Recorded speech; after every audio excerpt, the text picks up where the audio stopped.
Selamat siang Om Dika. Apa kabarnya? Sehat Om? Alhamdulillah sehat. Selamat siang Bu Lina. Iya siang. Nah, langsung aja kali ya Om Dika. Boleh masuk ke sesinya Om Dika. Oh iya. Dipersilahkan. Iya, oke Bu Ani. Kita langsung masuk aja ya. Ya, bismillahirrahmanirrahim. Assalamualaikum warahmatullahi wabarakatuh. Selamat siang semuanya, para peserta dan juga panitia dari NGT Center Cirebon ya. Ya, alhamdulillah hari ini bisa bertemu walaupun masih dalam masa pandemi. Semoga kita semua diberikan kesehatan ya, terus bisa belajar, terus bisa saling sharing ya untuk mendapatkan ilmu, mengembangkan kemampuan khususnya untuk anak-anak kita. Oke, hari ini kita akan share tentang mengenal lebih dekat anak kita melalui psikotes. Mungkin boleh sharing ya. Saya sendiri aja yang sharing ya, Bu Alin ya. Halo? Iya boleh ya. Om. Mau share Ya. sendiri aja ya? Oke, boleh. Oke. Nah, suara saya udah terdengar ya, Bu ya? Udah terdengar jelas. Oke, ya. Siap. Sebentar ya, saya share.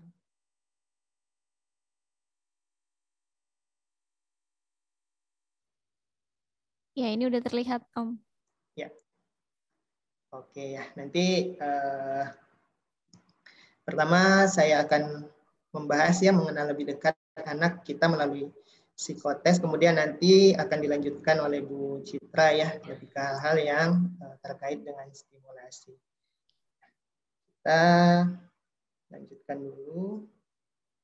Nah, mungkin di awal ini saya ingin sharing ya mengenai apa itu psikotes. Jadi sejarahnya dulu pertama kali digunakan ada salah satu ilmuwan yang praktisi juga bernama Herman Rorschach ya. Herman kurang R ya. Herman Rorschach. Jadi dia menggunakan metode ini untuk menegakkan diagnosis dulu. Namanya memang belum psikotes ya, tapi mungkin masih bentuknya assessment seperti itu. Kemudian berlanjut memiliki pengertian untuk menilai karakteristik individu melalui observasi cara bertingkah laku. Nah, semakin ke sini penggunaannya lebih kepada hal-hal yang terkait dengan kemampuan untuk kita mengobservasi dari tingkah laku anak tersebut. Karena mungkin beberapa memiliki keseragaman perilaku dan yang lainnya memiliki perbedaan-perbedaan, sehingga hal itu yang dilihat. Kemudian dalam perkembangannya lagi pengertiannya menjadi lebih luas, yaitu proses logis yang bertahap dan sistematik dalam pemeriksaan psikologis. Nah, ini sudah menjadi bentuknya psikotes yang bertujuan untuk memahami kepribadian seseorang. Nah, sebetulnya psikotes ini sendiri menggali dari aspek pribadi yang dibaliknya itu sebetulnya sudah lebih sistematik, sudah lebih terstruktur untuk hal-hal yang berkaitan dengan administrasinya atau pengetesannya, termasuk struktur-struktur yang terkait dengan hal-hal yang apa yang mau digali, misalnya terkait dengan intelijensinya, terkait dengan aspek sosial emosinya misalnya, atau motivasi pada seorang individu dan seterusnya. Nah, ini jadi dia akan memberikan gambaran utuh tentang fungsi dari aspek-aspek psikologis itu. Jadi aspek-aspek psikologis tadi dipecah-pecah tadi ya menjadi kemampuan di bidang intelijensinya, kemampuan di bidang sosial emosi, lalu motivasinya, dorongannya, dan seterusnya. Sehingga hasil yang keluar dari psikotes itu kita dapat mengidentifikasikan kesulitan atau dalam tanda kutip kelemahan pada seorang individu dan kelebihan yang nanti apa sih yang bisa kita optimalkan dari potensi yang sudah kita dapatkan dari hasil psikotes tersebut. Kemudian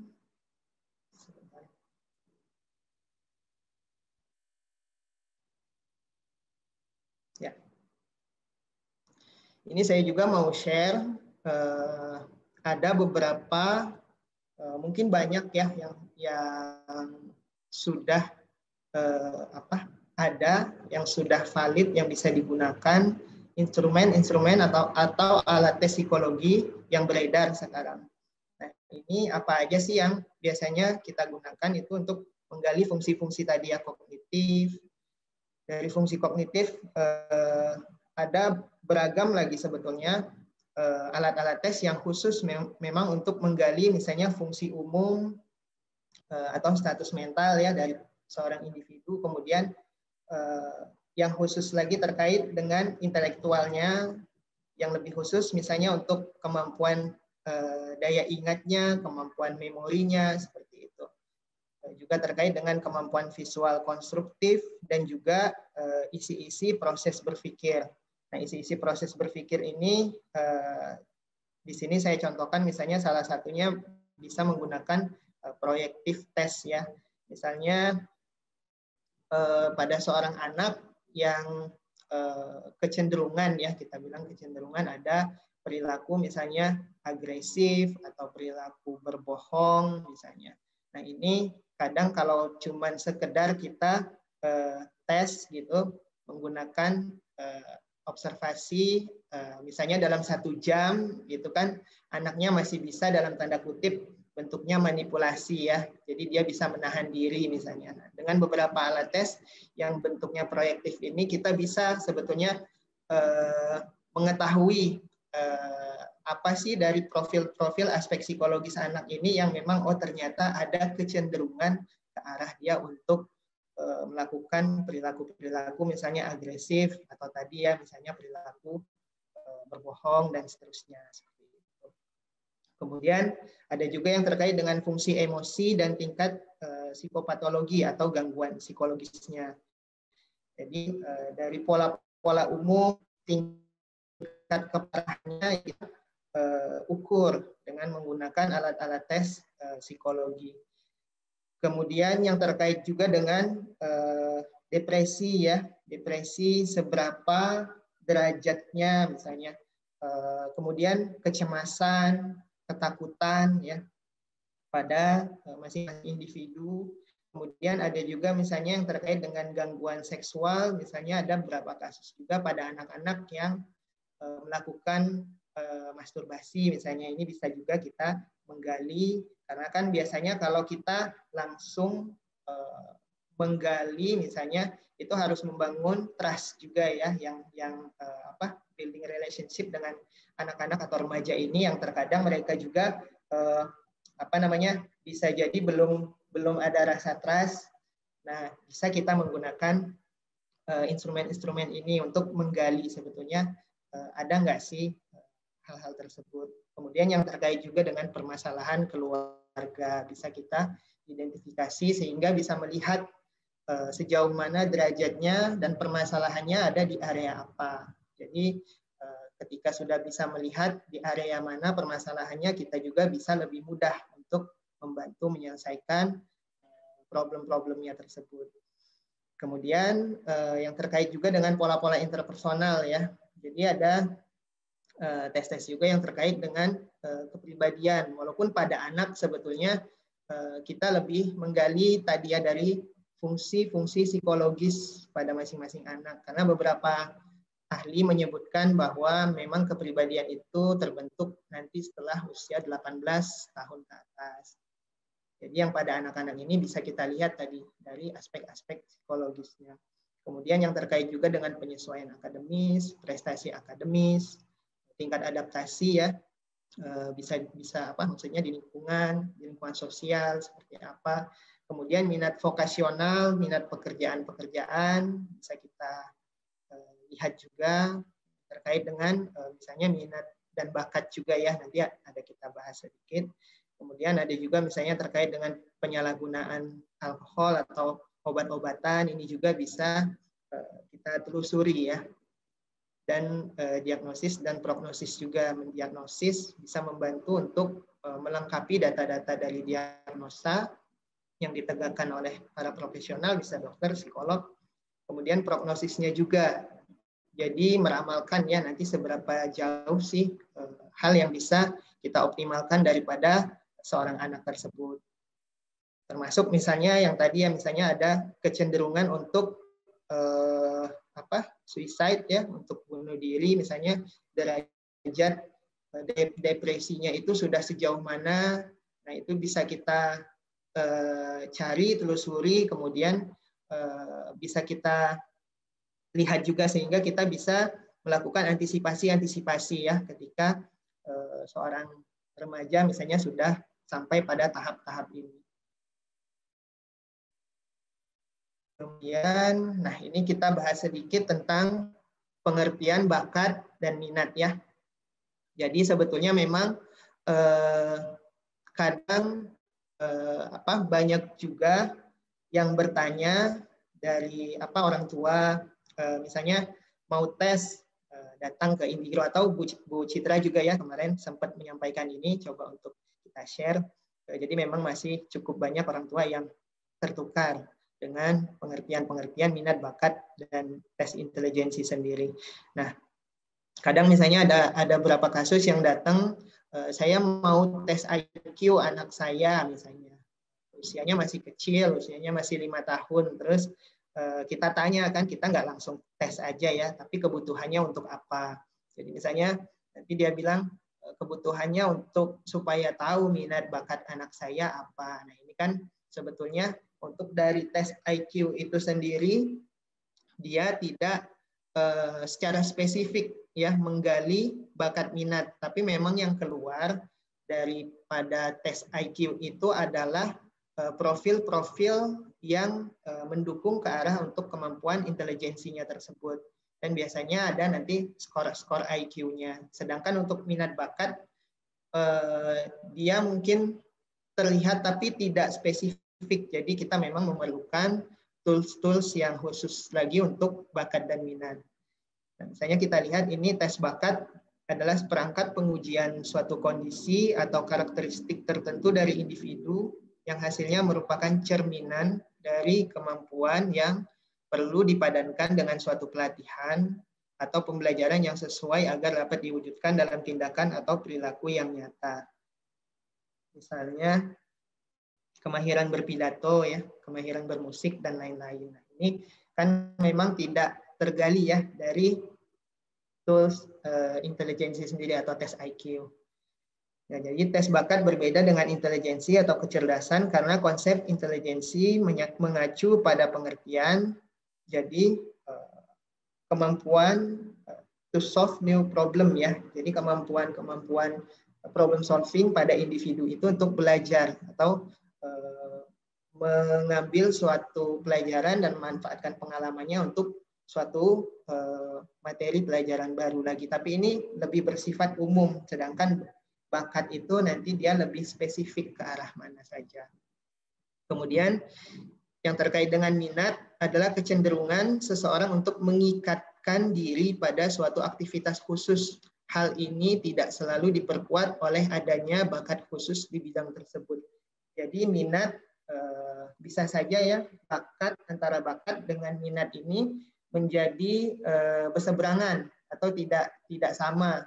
Misalnya minatnya dia senang banget tadi di musik, tapi secara bakat mungkin masih cukup sulit dia menerima misalnya hal-hal yang terkait dengan menangkap suatu nada atau kemampuan dia dalam mengeksplor bermain instrumen alat musik. Nah ini yang memang ditentukan dari bawaan atau dari bakat tersebut. Tapi misalnya dia sangat interest, sangat terikat, sangat senang dengan kegiatan tersebut. Nah hal ini ya yang kadang perlu kita cari ya, yang menjadi bakatnya apa saja, kemudian yang menjadi minatnya juga apa saja. Nah ini yang perlu kita match-kan, hal-hal apa saja sih yang nanti bisa menunjang kemampuan anak ini menjadi hal yang bisa dia utamakan untuk kemandirian dia di masa depannya. Kemudian kita masuk ke intelijensi. Nah, ini dari berbagai pendapat dari zaman dulu ya sudah keluar juga tentang pengertian intelijensi. Itu ada kemampuan untuk menyesuaikan diri yang pertama. Kemudian yang kedua adalah kemampuan untuk belajar tadi ya. Jadi kemampuan untuk belajar. Jadi semakin tinggi intelijensi seseorang, semakin mudah untuk dilatih dan belajar dari pengalaman. Kemudian intelijensi sebagai kemampuan untuk berpikir abstrak.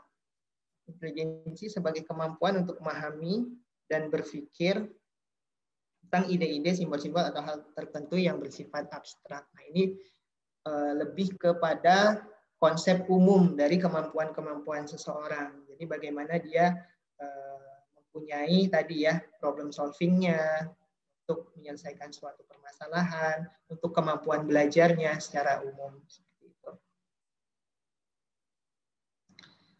Nah, ini mungkin sedikit tentang satu teori yang juga ikut jadi bagian yang merekonstruksi alat-alat ukur dari intelijensi itu. Nah, ini memang teori lama, tapi terkadang masih digunakan juga ya oleh beberapa praktisi di bidang psikologi. Nah, yang pertama tahapannya adalah ini dari perkembangan kognitif dari Piaget. Yang pertama sensori motor itu usia 0 sampai 2 tahun. Nah, dalam tahap ini yang paling berkembang adalah kemampuan panca indera.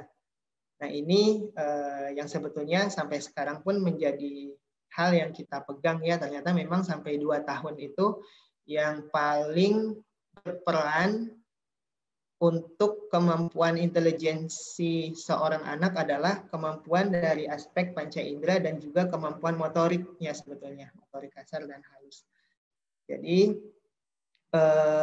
kenapa itu saling berkaitan ya, karena memang 2 tahapan ini nanti kita akan bahas juga sedikit tentang aspek perkembangan, ada bahasa, motorik, sosial emosi, dan juga faktor kognitifnya sendiri. Nah, ini kenapa jadi sangat erat ya kaitannya, karena memang pada masa itu, tahapan itu, aspek-aspek yang sangat berkembang dengan pesat adalah kemampuan dari 2 aspek itu. Jadi aspek dari sensoris ya, kemampuan anaknya melihat, merasakan, mendengar, itu kan akan bisa dia serap ya dari lingkungan yang memberikan informasi, termasuk kemampuan motoriknya.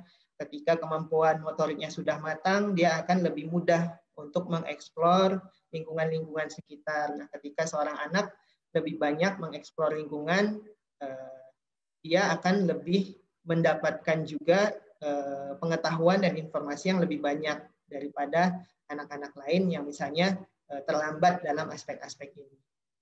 Nah, kemudian yang kedua, praoperasional itu 2-7 tahun. Ini pada usia ini anak menjadi egosentris sehingga berkesan pelit karena ia tidak bisa melihat dari sudut pandang orang lain. Nah, ini juga bisa kita lihat ya karakter-karakter anak pada usia ini. Anak tersebut juga memiliki kecenderungan untuk meniru orang di sekelilingnya. Ini kemampuan dia untuk belajar, untuk mengidentifikasi orang-orang di sekitarnya, sehingga memang pada usia ini kita juga harus berhati-hati ya dalam memberikan contoh perilaku. Lalu meskipun pada saat berusia 6-7 tahun mereka sudah mulai mengerti motivasi, namun mereka tidak mengerti cara berpikir yang sistematis atau rumit. Jadi memang masih dalam praoperasional ya, belum bisa untuk berpikir sistematis dan rumit. Kemudian yang ketiga, operasional konkret usia 7-11 tahun. Saat ini anak mulai meninggalkan egosentrisnya dan dapat bermain dalam kelompok dengan aturan kelompok. Nah, ini juga bisa kita lihat dari aspek-aspek kemampuan kognitif dari Piaget ini ya, sudah meninggalkan egosentris, anak sudah dapat dimotivasi dan mengerti hal-hal yang sistematis walaupun bentuknya masih konkret ya. Sebetulnya konkret itu dalam artian misalnya kita memberikan suatu contoh suatu kegiatan itu memang harus kita berikan secara real, apa saja sih yang harus dia kerjakan, harus secara jelas, harus secara detail. Kemudian yang keempat, operasional formal. Pengajaran pada anak pra-remaja ini menjadi sedikit lebih mudah karena mereka sudah mengerti konsep dan dapat berpikir baik secara konkret maupun abstrak, sehingga tidak perlu menggunakan alat peraga lagi. Pada usia 11 tahun ke atas ini, anak-anak sudah lebih paham ya, sudah tidak berpikir konkret lagi, tapi sudah bisa untuk diajak berpikir lebih abstrak. Nah ini kemudian apa saja sih nanti yang akan menjadi cakupan penelusuran intelijensi. Nah nanti kita sebelum masuk kepada strukturnya, saya ingin sharing juga mengenai hal-hal yang terkait dengan perkembangan ya. Karena hal ini menjadi penting untuk kita ketahui, terutama mungkin buat orang tua, buat guru, sebagai acuan ya, yang bisa kita lihat apakah anak itu berada dalam posisi yang seharusnya atau dia lebih lambat atau dia bahkan ada juga yang lebih cepat daripada usia-usia perkembangannya. Terus aspek-aspek perkembangan nanti akan sedikit saya bahas, mungkin yang lebih banyak nanti akan dibahas oleh Bu Citra ya. Kemudian memahami makna keterlambatan dan keterbelakangan. Lalu kita akan melihat dari struktur intelijensi, biar lebih mudah saya mengambil dari satu alat tes yang memang seperti apa sih nanti gambarannya ketika kita melakukan pengetesan terhadap seseorang. Nah ini kita lihat perkembangan itu sendiri apa sebetulnya. Jadi mengacu pada bertambahnya kompleksitas perubahan dari sesuatu yang sederhana menjadi sesuatu yang lebih rumit dan rinci. Jadi berkembang ya. Ada sebetulnya istilah kalau pada bidang ini memang ada istilah tumbuh kembang sebetulnya. Nah, kalau tumbuh itu lebih terkait kepada ukuran ya, misalnya tinggi badan, berat badan, lingkar kepala yang lebih besar misalnya. Nah, itu juga aspek-aspek yang penting juga terutama di area medis ya. Nah, untuk perkembangan sendiri sebetulnya bertambahnya kompleksitas kemampuan ya yang berubah dari suatu yang sederhana menjadi sesuatu yang lebih rumit dan rinci. Kemudian proses ini meliputi kemajuan yang teratur sepanjang rangkaian secara berurutan. Pada dasarnya urutan perkembangan sama untuk semua anak, namun kecepatan perkembangan sangat beragam pada masing-masing anak.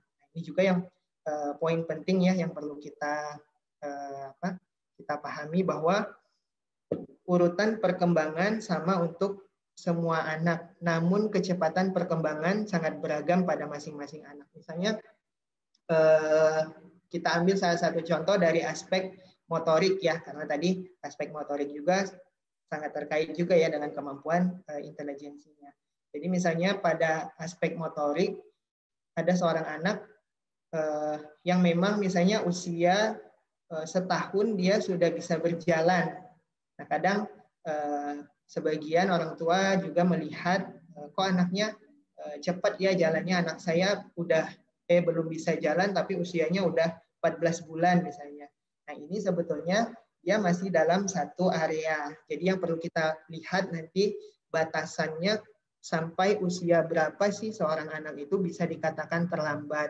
Nah biasanya usia 15 bulan itu sudah warning ya, sudah tanda-tanda bahaya. Misalnya belum bisa berjalan. Tapi batas akhirnya itu, batas paling telat itu usia 18 bulan. Untuk misalnya anaknya harus sudah bisa berjalan seperti itu. Ini salah satu contoh dari aspek perkembangan motorik ya. Ada aspek perkembangan bahasanya, ada aspek sosialnya, dan aspek kognitifnya tersendiri. Jadi mengapa penting juga tadi untuk kita melihat dari milestone-nya ya, sebetulnya nanti ada yang terkait dengan ukuran-ukurannya itu. Nah ini area perkembangannya ada apa aja, ada motorik kasar ya, motorik ada 2, kasar dan halus. Kemudian bahasa, komunikasi ada 2 juga, ada bahasa ekspresif dan bahasa reseptif. kemudian emosi, sosial kemandirian, dan juga kognitif.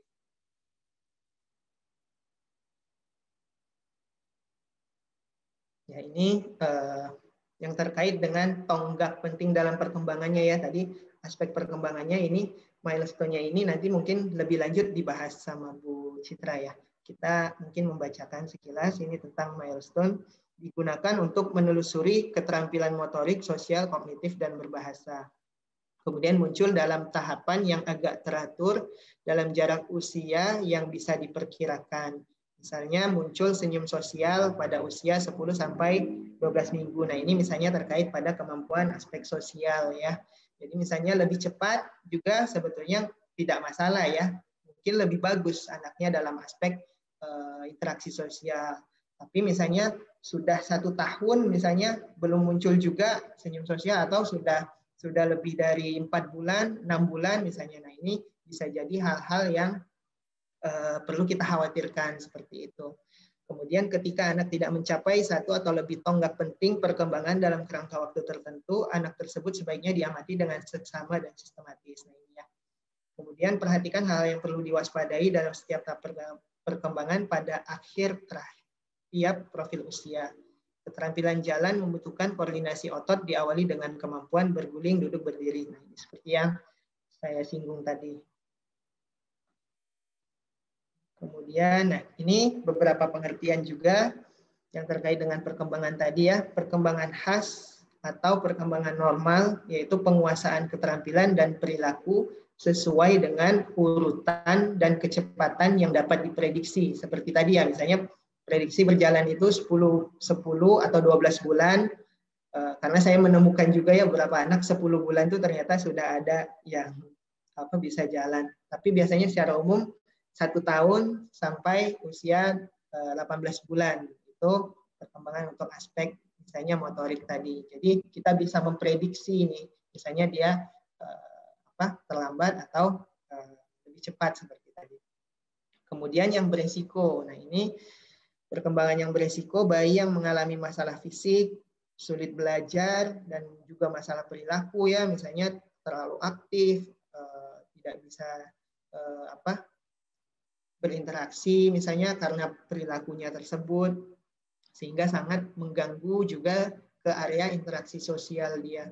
Kemudian berat lahir rendah, perawatan medis yang tidak memadai, penyalahgunaan bahan kimia, dan usia ibu hamil di luar rentang normal, dan anak-anak yang mengalami penyiksaan atau terabaikan. Jadi beberapa penelitian juga menjelaskan tentang hal-hal ini ya, terkait dengan anak yang diabaikan, maksudnya ekstrim ya, dan dilakukan penyiksaan. Ini juga berpengaruh terhadap aspek-aspek perkembangannya, karena pasti anak tersebut akan memiliki sedikit proses stimulasi dibanding anak-anak yang lain, atau bahkan bisa jadi terhambat ya, karena dengan misalnya penyiksaan atau terabaikan yang lebih banyak muncul dari dalam diri anaknya, malah kecemasan dan ketakutan, sehingga dia betul-betul menolak interaksi dengan lingkungannya.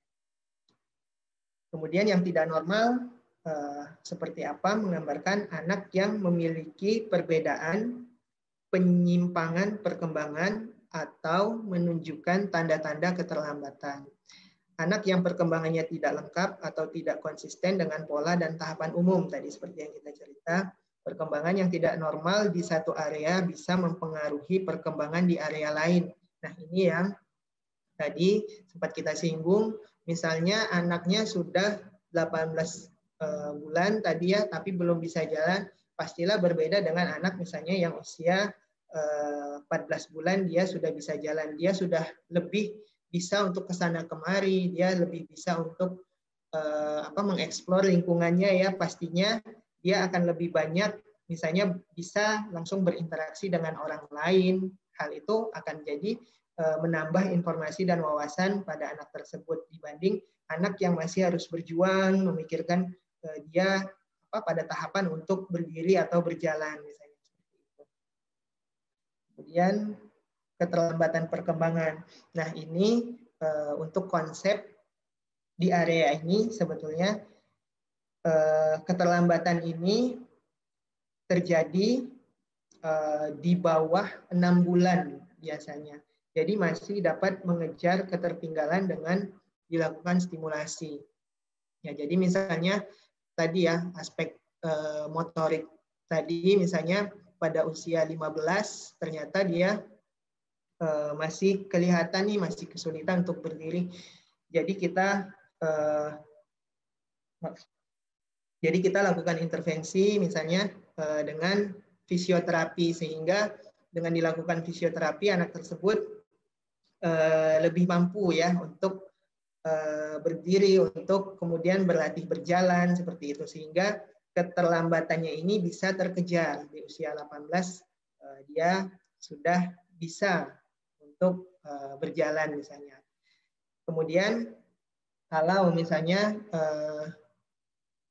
dalam usia 24 bulan, itu kan udah 6 bulan ya dari 18 bulan tadi, misalnya masih juga ya belum terkejar. Nah, ini tanda-tanda yang mengarah, kita bilangnya menjadi tanda-tanda sudah bahaya ya, karena sudah di usia 6 bulan terlambatnya, sehingga butuh usaha, pasti butuh waktu yang lebih banyak untuk kita mengintervensi ya. Kemungkinan ketika sudah lebih lewat dari 6 bulan itu, dia akan sulit untuk mengejar keterlambatannya, untuk catch up lagi dengan kemampuan perkembangan di usia yang sewajarnya seperti itu. Nah, ini juga pasti yang akan mempengaruhi nanti pada aspek-aspek lainnya, terutama aspek kognitif. Kemudian ada satu lagi, nah ini keterbelakangan yang kita cerita tadi, dia sulit atau tidak dapat mengejar ketertinggalan perkembangannya karena biasanya sudah lebih dari 6 bulan perkembangannya, sehingga akan sangat berat. Jadi kebayangnya kan untuk mengejar 1 bulan juga sebetulnya PR-nya juga jadi banyak ya, karena usia kan kita tidak bisa stop, usia terus bertambah, sedangkan PR-nya masih ada, misalnya 1 bulan ini.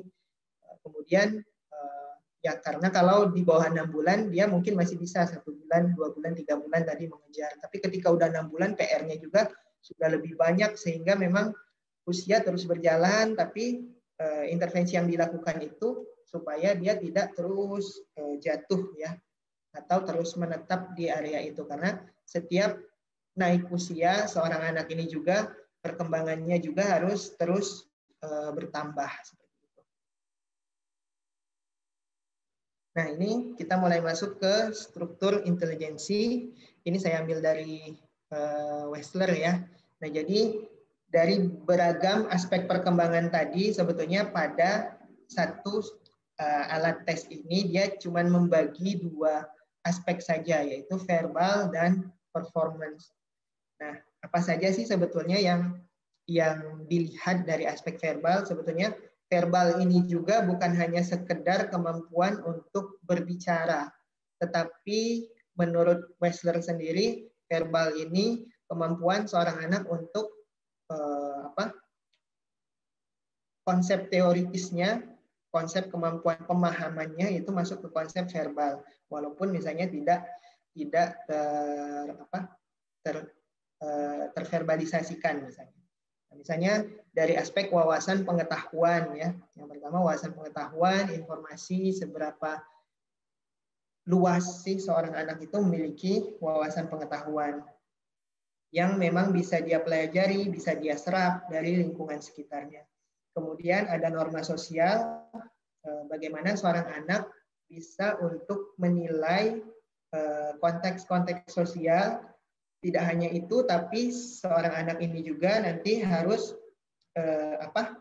digali juga tentang kemampuan dia untuk melakukan penyelesaian masalah atau problem solving-nya seperti apa sih ketika dia dihadapkan pada suatu situasi sosial. Misalnya contoh pengetesannya, seorang anak misalnya melihat anak lain yang berkelahi. Nah, apa sih yang harus dia lakukan? Misal seperti itu.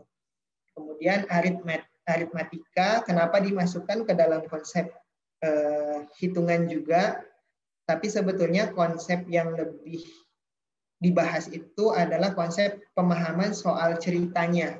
Memahami misalnya kalau ada sebuah apel, kita potong di tengahnya, berapa potong yang akan kamu dapat. Nah, itu konsep aritmatika, tapi sebetulnya yang lebih digali juga adalah kemampuan seorang anak dalam mencerna atau memaknai konsep-konsep verbalnya itu. Kemudian konsep analogi, bagaimana dia memahami konsep-konsep yang similaritis ya, mencari persamaan, mencari analogi. Nah, ini juga terkait kemampuan-kemampuan dasar dari belajar sebetulnya. Misalnya yang paling sederhana kan kalau anak bayi misalnya ada juga kemampuan analogi mengenal bunyi atau suara-suara. Oh, ini suara ibu saya, oh ini suara orang lain. Nah, itu konsep-konsep dasar analogi. Ini yang lebih lanjut lagi sebetulnya nanti akan lebih beragam ya, tergantung pengetesan terkait usianya di usia berapa seperti itu. Juga terkait dengan atensi dan memori. Jadi kemampuan dalam beratensi juga dan kemampuan memori mengulang lagi apa yang sudah misalnya diberikan, diinstruksikan, dia harus mengulang lagi. Nah, ini terkait juga ke dalam aspek verbal menurut Mesler. Nah, kemudian yang aspek kedua, aspek performa atau kemampuan-kemampuan yang memang dilihat bagaimana penyelesaian suatu permasalahan yang memang diukur juga dengan kecepatan waktu ya dan ketepatan dia dalam mengerjakan tugas-tugas tersebut. Ini ada 5 juga, ada kemampuan perencanaannya, ada hal-hal membedakan hal-hal yang penting dan tidak penting, yang esensi ya. Jadi ini jadi bagian juga dari performa sehingga memang ketepatan tadi yang diukur. Kemudian analisa daya bayang ruang, kemampuan yang terkait dengan koordinasi dan pengamatan, seperti menyusun puzzle misalnya. Tapi yang lebih terkait dengan kemampuan dia memaknai dulu kontennya seperti apa sih, baru kecepatan nanti yang diukur. Sama kecepatan mempelajari hal-hal baru. Nah, ketika diberikan suatu stimulus, diajarkan misalnya, lalu kita tes lagi, seberapa cepat si anak ini menangkap bagaimana dia harus menyelesaikan permasalahan tadi yang baru diajarkan sehingga terukur nanti kecepatannya untuk mempelajari hal yang baru. Nah, ini saya coba untuk turunkan tadi semacam bentuk laporan ya dari seorang individu. Ini yang di garis ini adalah maaf ini salah ya. Ini garis usia ya. Misalnya usia antara 7,5 sampai 8,5 ini berarti usianya 7 tahun di garis usia ini. Nah, yang silang ini adalah capaiannya. Jadi waktu dites di verbalnya ternyata hasil yang kita dapatkan dari kemampuan informasi yang tadi kita bahas ini di bawah usianya semua ya. Jadi di 6,5 tahun, sedangkan usianya udah di 8 tahun. Ini di 8 tahun ya. Usia 8 tahun. Nah, sedangkan aspek yang paling rendahnya adalah tadi aspek atensi memori. Nah, ini sudah menjadi tanda-tanda ya buat kita pasti ada sesuatu ya dengan anak ini. Nah, setelah diukur, kita masukkan ke dalam normanya, dapatlah angka IQ-nya. Angka yang terkait dengan verbal ini. Jadi 84 misalnya. Terus kita lihat lagi performanya, sebetulnya sebarannya hampir mendekati juga ke rentang usia kronologis atau usia dia yang sebenarnya ya. Tapi kita lihat capaiannya masih kurang, misalnya sedikit. Ada yang lebih juga dari kemampuan tadi ya untuk analisa daya bayang ruang. Nah, ini kalau kita akumulasikan juga muncullah performa IQ-nya 95. Nah, full IQ didapat dari mana? Full IQ adalah penjumlahan dari verbal dengan performa IQ lalu dibagi dengan usia saat dia pengetesan. Karena selalu ya kita membandingkan kemampuan itu dengan usia dia saat itu. Sehingga dapatlah 90 IQ-nya. Nah, IQ 90 ini artinya apa sih? Kita lihat lagi ya. Walaupun ini nanti kita lihat kesenjangannya cukup jauh ya, ada 11 digit. Nah, biasanya memang kalau senjangnya jauh ini jadi suatu pertanda data klinis juga untuk kita sebagai profesional yang menangani anak ini. Jadi memang terlihat sekali ada permasalahan-permasalahan yang cukup berat pada aspek verbalnya, walaupun kita lihat kemampuan performanya dan full IQ atau IQ skornya itu berada pada skor 90. Kita lihat berikutnya, ini klasifikasinya.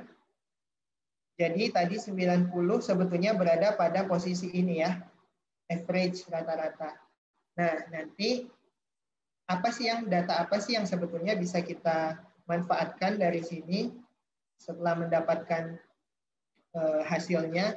Jadi kita bisa melihat juga dari aspek tingkat pendidikannya nanti seperti apa sih, sama yang terkait dengan pekerjaannya. Seharusnya anak-anak yang memiliki skor IQ rata-rata ke atas, itu ke atasnya ada superior dengan poin IQ 111 sampai 119, kemudian di atasnya lagi ada very superior 120 sampai 129, dan di atasnya lagi ada gifted di atas 130.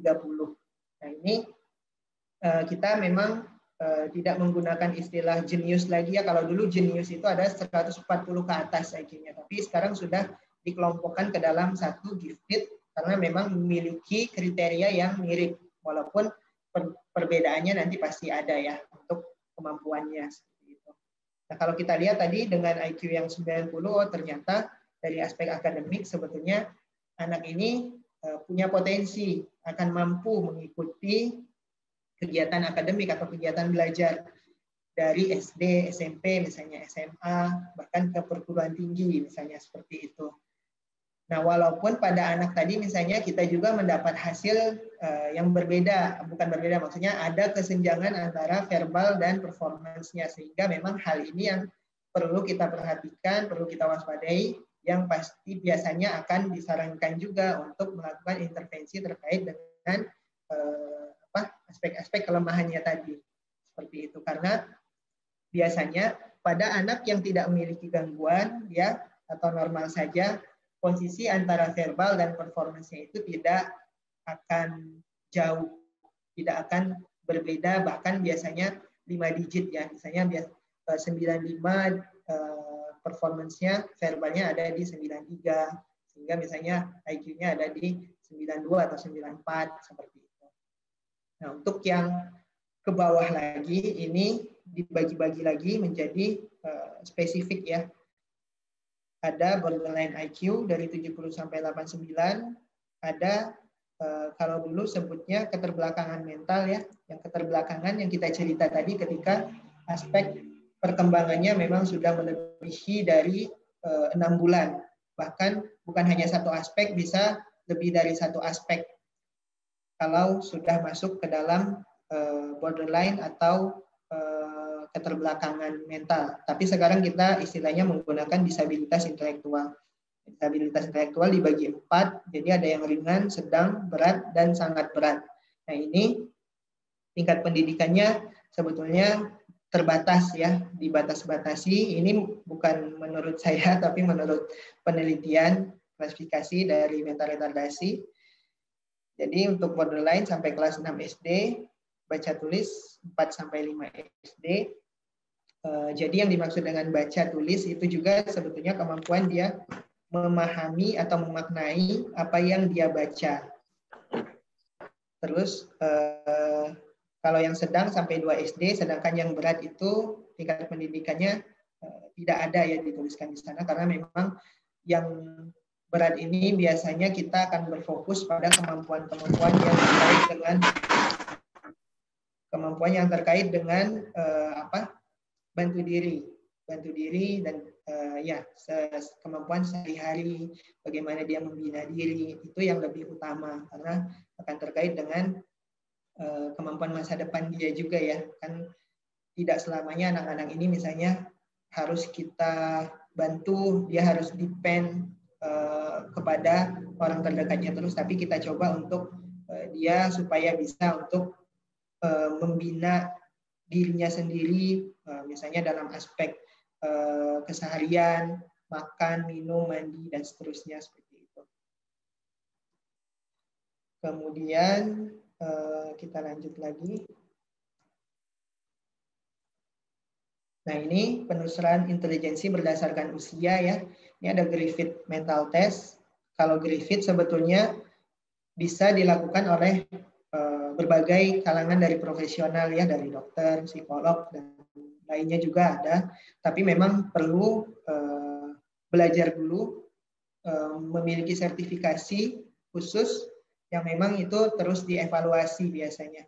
Nah, ini bisa melakukan tes ini dari 0 tahun ya sampai usia 8 tahun sampai 8 tahun. Kalau satu lagi yang biasanya psikolog gunakan itu Stanford Binet, ini mulai dari 2 tahun sampai usia dewasa. Kemudian Wechsler, Primary Preschool Intelligence itu dari 4 sampai 6 tahun. Kemudian ini sama Wechsler lagi dari 5 sampai 15 tahun. Ini juga Wechsler tapi biasanya dipakai untuk adult, untuk dewasa sampai 60 tahun, dan ini buat biasanya dari remaja sampai dewasa ya. Sebetulnya di luar ini juga masih banyak alat-alat tes yang lain. Nanti tergantung kebutuhan hal-hal apa saja yang mau kita gali ya. Termasuk tadi misalnya ada minat bakat juga. Nah, kemudian karakter anak yang dapat dilakukan pengukuran seperti apa sih? Karena terkadang kita juga sering kedatangan anak-anak yang ketika datang itu biasanya kitanya psikolognya yang pusing ya. Wah, anaknya masih belum bisa duduk tenang, anaknya masih kesana kemari, bahkan ruang prakteknya yang kadang menjadi kapal pecah ya. Sedangkan anaknya belum bisa untuk intens untuk dalam kegiatan yang waktu yang cukup panjang seperti itu. Kenapa saya taruh di sini 10? Karena kan beberapa pengetesan untuk anak yang lebih kecil kayak tadi misalnya pada anak 2 tahun dia sebetulnya tidak terlalu perlu juga untuk selalu misalnya duduk di kursi dengan meja, tapi kita bisa membawa dia dalam konteks bermain seperti itu ya. Yang penting dia kooperatif, mau terlibat dalam interaksi sosial, mau diajak bekerja sama, kemudian anaknya juga sudah dapat berkomunikasi secara verbal. Nah, biasanya kan anak usia 2 tahun itu sudah mampu untuk mengkomunikasikan juga. Biasanya 1 tahun itu muncul 1 kata bermakna, 2 tahun itu pada anak-anak akan muncul 2 kata menjadi 1 kalimat. Ya, jadi dia sudah mulai bisa untuk mengungkapkan keinginannya. Mau minum misalnya, ayah, mana, ibu, apa-apa misalnya. Tak minum misalnya, seperti itu. Atau hal-hal lain yang terkait dengan pengetesannya. Kemudian memiliki motivasi untuk mengerjakan tugas. Nah, ini juga penting terkadang untuk kita observasi, misalnya pada anak 4 tahun, ketika diajak masuk, masih sangat aktif kayak tadi ya, tapi ketika melihat mainan, dia sekedar mengambil lalu taruh lagi. Belum ada kemampuan dia untuk melakukan suatu tugas yang memang sesuai dengan konteksnya. Apalagi kemampuan untuk tadi ya, motivasi ketika dia diberikan tugas yang lebih berat misalnya. Nah, ini biasanya langsung kabur biasanya. Ini penting juga untuk kita lihat ya. Jadi seorang anak yang sudah bisa untuk mengendalikan dirinya, termasuk emosinya sendiri ya, tidak tantrum. Kemudian dia bisa untuk berusaha berjuang ketika diberikan tugas-tugas yang lebih menantang. Nah, ini lebih bagus kalau kita lakukan pengukuran. Kemudian yang paling sederhana juga adalah dapat memahami instruksi ya, juga terkait dengan interaksi sosialnya. Jadi instruksi-instruksi yang kita berikan itu harus benar-benar dipahami oleh seorang anak sehingga memang dia memiliki persepsi yang sama antara kita dengan si anaknya. Udah satu persepsi, oh benar nih ternyata konteksnya seperti ini. Jangan misalnya kita beri instruksi tapi ternyata masih di luar konteks yang dikerjakan. Nah, ketika anak-anak yang sudah memiliki kemampuan seperti ini, itu biasanya sudah sangat bagus untuk kita lakukan pengetesan. Lalu, jika belum dapat dilakukan pengetesan, apa yang harus dilakukan? Nah, ini sebaiknya kita melakukan pemeriksaan lebih lanjut kepada profesional, dokter, atau psikolog untuk melihat ya sebetulnya diagnosis dan permasalahan pada anak ini apa. Walaupun kadang biasanya ada juga yang datang ke dokter baru di refer atau dirujuk ke psikolog untuk dilakukan pengetesan. Jadi ada juga hal yang memang misalnya tadi terkait dengan kemampuan misalnya seorang anak dia ada di verbalnya ada di bawah misalnya, performance-nya ada di average di rata-rata, tapi skor IQ-nya tidak mencukupi tadi untuk kemampuan dalam untuk berada pada level average. Nah ini kan jadi tanda tanya biasanya ya, dia sebetulnya ada di level borderline atau di level average, tapi kemampuan performance-nya ada di level rata-rata. Nah ini memang membutuhkan penegakan diagnosa dari ahlinya, kemudian dievaluasi juga untuk nanti melihat ya treatment yang diberikan apakah memang berdampak pada progres kemampuannya. Kemudian memberikan treatment. Nah, biasanya dokter ataupun psikolog yang sudah tegak ya diagnosa permasalahan nanti akan menyarankan juga untuk dilakukan treatment, diintervensi. Misalnya tadi masalah perilakunya sangat bermasalah ya, masih kesana kemari, bahkan belum bisa untuk intens, berarti dia harus mendapatkan terapi perilaku dulu. Bagaimana dia dilatih untuk beratensi dengan lawan bicaranya, lalu bagaimana dia bisa untuk memperlama ya kemampuan daya tahannya ya untuk terhadap suatu tugas, termasuk dalam kasus-kasus bicaranya atau bicaranya bisa juga lebih dilatih lagi ya tadi untuk kemampuan misalnya yang terganggu di aspek berbicara, misalnya belum bisa mengungkapkan merangkai dua kata padahal bahasa pemahamannya misalnya sangat banyak sekali tapi masih kesulitan untuk mengekspresikan seperti itu. Dan fisioterapi ya tadi ya anak-anak yang memang belum bisa untuk mengkoordinasikan kemampuan motorik halus, motorik kasarnya. Ada kasus-kasus tertentu juga yang memang disarankan untuk fisioterapi. Kemudian lakukan evaluasi terapi dan jika target perilaku tercapai dapat dilakukan pengetesan lagi ya. Karena pengetesan ini sebetulnya bisa diulang nanti pada kasus-kasus tertentu, pada kasus-kasus anak pengetesan biasanya akan diulang 3 kali 6 bulan. Artinya pengetesan pertama itu akan dijadikan sebagai baseline atau target-target apa saja sih dari profil-profilnya tadi yang memang menjadi kelemahannya tadi ya, itu yang dijadikan program. Kemudian 6 bulan berikutnya baru dilakukan pengukuran yang kedua. Nah, ini juga sebagai landasan lagi untuk melihat progresnya ya. Nah, setelah itu baru 6 bulan yang ketiga. Setelah 6 bulan, kenapa harus 6 bulan? Karena untuk melihat proses intervensi itu memang lama ya, tidak bisa 1-2 bulan, minimal 6 bulan baru terlihat progresnya. Jadi yang ketiga baru kita bisa katakan fix untuk pengukuran tes intelijensinya itu. Nah, barulah tadi masuk ke prognosisnya ke arah mana sih yang terkait dengan kemampuan kemandiriannya, kemampuan dari aspek akademisnya juga. Nah, ini tujuan penelusurannya ya, tadi untuk memperkuat penegakan diagnosis seperti yang kita ceritakan. Lalu alat untuk evaluasi baseline dalam membuat program intervensi ya, yang tadi yang pertama dilakukan pengukuran biasanya sangat berguna juga untuk kita memberikan materi program, karena kan kita tidak bisa memberikan materi itu sesuai dengan usianya langsung, tapi kita memberikan materi programnya itu sesuai dengan kemampuan dia saat ini. Kenapa? Karena kalau kita memberikan terlalu tinggi, biasanya anaknya juga akan menolak. Jadi low motivasinya jadi turun ya, karena dia akan merasa bahwa ini tugas akan terlalu sulit. Atau kadang kalau kita memberikan terlalu rendah juga, dia akan cenderung tidak ada tantangan, tidak ada hal yang bisa mengupgrade lagi kemampuannya. Seperti itu. Jadi perlu memberikan batasan yang tepat untuk program kepada anak-anak.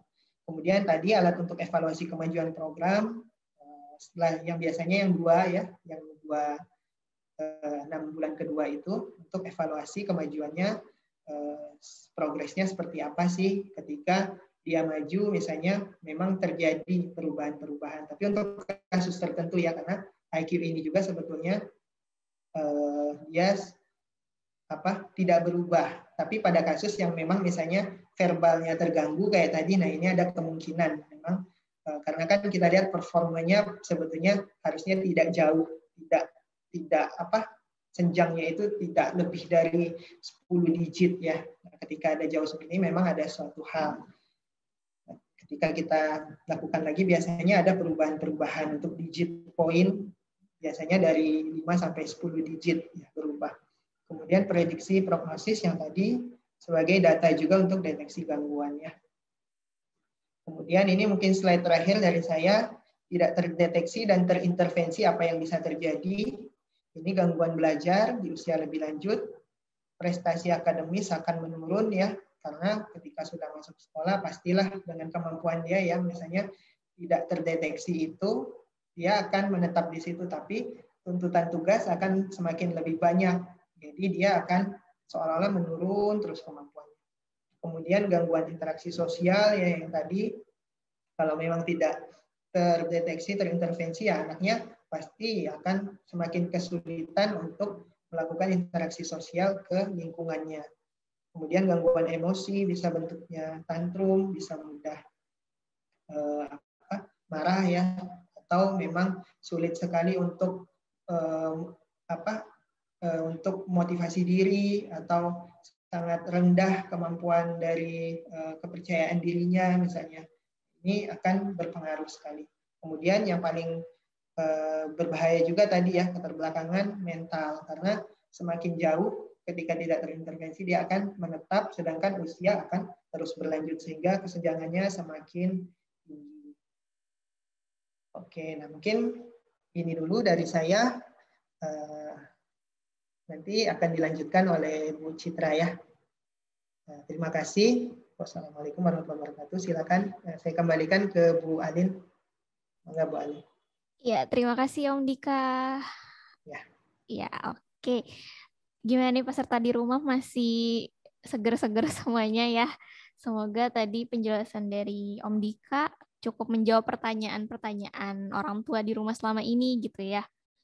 Nah, tadi materi yang disampaikan jelas banget, lengkap gitu ya dari awal, dari sejarahnya. Saya juga jadi di-refresh lagi.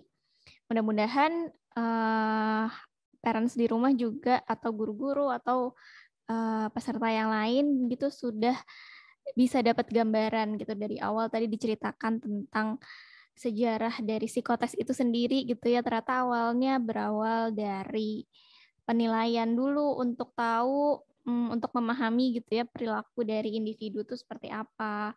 Lalu apa aja sih sebetulnya yang diukur dari psikotes itu, meliputi dari fungsi umumnya, fungsi emosi, kognitif, juga pola-pola interpersonal termasuk pola kepribadian gitu. Walaupun di anak-anak mungkin ya karena ini kita settingnya adalah mengenal karakteristik anak gitu ya. Jadi ternyata tadi udah diceritakan juga nih kalau untuk anak tuh tes kepribadian mungkin belum menjadi kepribadian gitu ya. Belum menjadi kepribadian karena kepribadian sendiri menurut apa tadi disampaikan kalau kepribadian ini baru terbentuk setelah anak berusia 18 tahun gitu ya. Nah, selain itu juga udah diceritakan nih terkait bedanya bakat minat, lalu intelijensi gitu. Jadi ternyata beda nih. Ada yang namanya memang tes bakat minat, ada yang namanya psikotes untuk tes intelijensi gitu. Jadi mudah-mudahan ke depannya nggak akan bingung lagi nih kalau datang ke psikolog bilang mau tes kepribadian untuk anak, mau tahu kepribadian anak gitu ya. Lalu tadi disampaikan juga terkait